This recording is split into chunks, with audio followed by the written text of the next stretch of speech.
Ito po, nagsalita na ang liderato ng Kongreso, si Speaker Martin Romualdez, at kinumpirm na nga po niya na mag-iimbestiga ang Kongreso sa gentleman agreement na pinasok daw po ng nakaraang administrasyon sa China, sa West Philippine Sea. At ipapatawag daw po ang maraming mga opisyales ng nakaraang pamahalaan. Pakinggan natin itong sinasabi ng Speaker.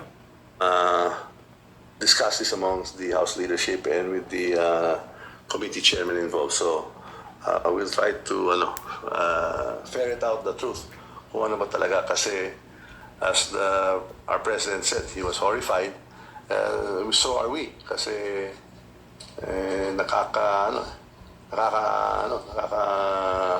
disappoint yan na meron na isang gentleman's agreement.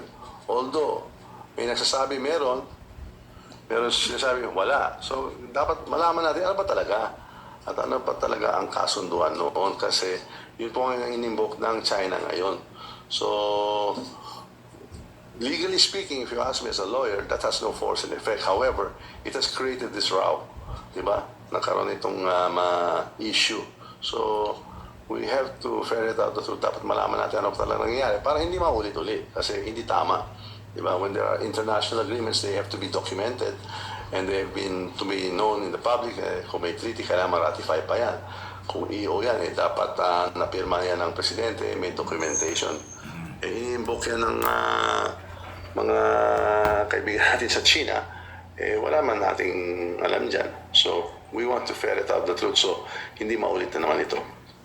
Sir, just to follow up, sino-sino mga officials kaya yung maiimbita? Past officials of the past officials, yes. Up to President Duterte, possible, sir? We can start off with the past officials kasi sila din ang dapat ang nag-execute kung may agreement, di dapat siguro yung foreign affairs nila, yung executive secretary, kung may EO, di ba? At saka yung mga nagsalita na meron. Pero yung iba, meron din isang press secretary nagsalita na meron. Yung isa naman, wala naman daw. So, ano ba talaga? Nabubudol-budol na lang. Binudol na nga nila yung China. Ngayon, nagbubudulan sila dyan sa loob ng dating kabinete. Yeah. Ayan, no? So, malinaw po yung sinabi ni Speaker Martin Romualdez. Seryoso, desidido ang Kongreso ipatawag ang mga dating matataas na opisyalis ng pamahalaan. Palagay ko, hindi ba iwasan maipatawag dyan si dating Pangulong Duterte? Kasi pagka nasa hearing na, definitely mayroong magmo-motion dyan na mga member ng komite na ipatawag kung sino gusto nilang ipatawag. Normal lang po yun. Kahit na ang target lang mga cabinet secretary, pag may nag-motion na isa, dalawa, o isa lang, na ipatawag ang dating Pangulo, kung maiipit ang dating Pangulo sa issue, pag nagturuan, ipapatawag dyan. Hindi ipatawag natin ang dating Pangulo. Pag may nag-motion sa komite, na iimbitahan yan at nagkaroon ng second motion, talagang aabot dun. Kaya expected natin na magandang hearing ito at maliliwanagan ng lahat. Mabuti pa yung Kongreso gumagalaw kaagad. Kababalik lang nila. Sa Senado po, matagal na mayroong resolution tungkol dyan. Hindi pa ho nila na ikakalendar man lang. Wala kang madinig kay Speaker.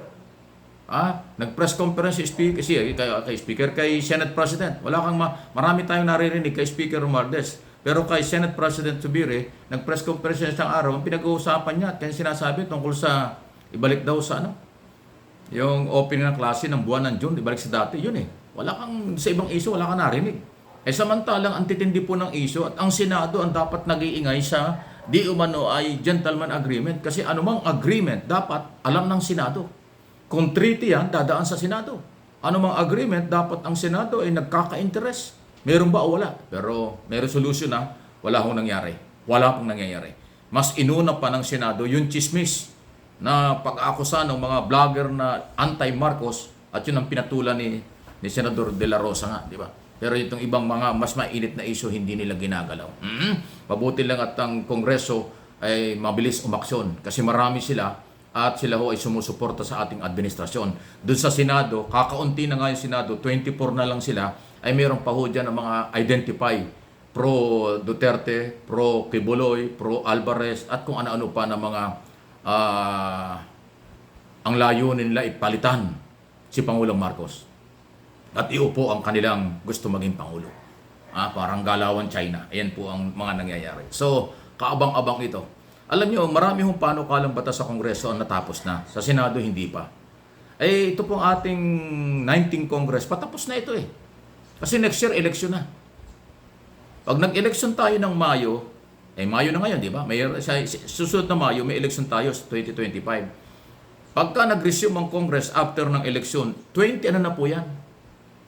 20 Congress na, tapos na yung 19 Congress. Ilang buwan na lang ang 19 Congress.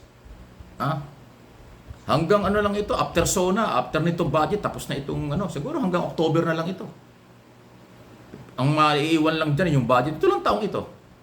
Ilang buwan na lang itong budget, itong 19 Congress. Kasi December tapos na itong 19 Congress. Kasi October, filing na ng Certificate of Candidacy. Ay, ang dami hong panukalang batas na tapos sa Kongreso. Ang tanong, kakayanin ba ng Senado? Malamang hindi.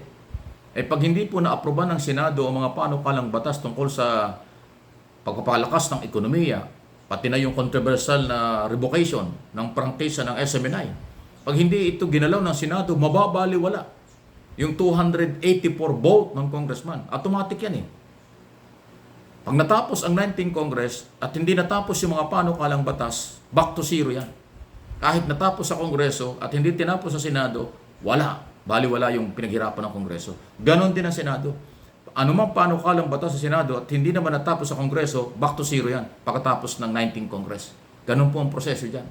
Back to zero, ibig sabihin, pagpasok ng 20 Congress, bagong composition ng congressman at mga senador yan, i-refile yung mga naipit na at hindi natapos. O di, back to zero nga, hearing na naman. Paulit-ulit ang gastos. Yan ang nangyayari sa bicameral system of government. Ganun po eh. Kaya mahalaga na yung natatapos na mga panukalang batas sa mababa at mataas na kapulungan, dapat matapos nila bago mag-December. Or bago matapos, December nga, recess na naman yan 15 na December, recess na naman. May recess na naman ang dami pang recess nila. Magre-recess yan ng November dahil November 1. Tapos Christmas vacation. Yun na po yan eh. Ilang buwan na lang. Ang bilis-bilis ng panahon. July. Last Monday ng July. Another State of the Nation address. SONA ng Pangulo. After SONA na, budget deliberation na. So may ipit na yung mga panukalang batas. Kasi pag budget deliberation, priority yan. Mula August o September hanggang December, puro budget hearing na yan. So yung mga panukalang batas, hindi na naman gagalaw. Maiipit ng maiipit. Hindi maa-aproba ng Senado. Kaya itong natitirang araw nila, mula ngayong araw na ito, Mayo, hanggang July, bago mag-SONA, dapat matapos ang lahat ng panukalang batas. Pati yung charter change na resolution number 6, number 7, tapos na sa Kongreso. Kasi pag hindi natapos yan at inabot ng SONA, wala na. Bihira na ma-aproban yung mga controversial na panukalang batas. Kasi nga, budget deliberation, yan ang priority. Kailangan matapos ang budget, proposed budget for 2025 bago mag-Pasko. Ngayong Paskong ito, ngayong taong ito. Ganon pong kaigsi na yung panahon. Kasi mahaba kasi ang bakasyon. Isipin mo, mahigit na 1 buwan yung bakasyon ng mga congressman, di ba? Ang daming mga oras na nasayang. Pero wala tayong magagawa, yun ang calendar nila eh. Yan po ang nangyayari. So tuloy, kailan? Abangan natin. Mag-iimbestiga, ipapatawag, posible, ang dating Pangulong Duterte ipatawag sa Kongreso.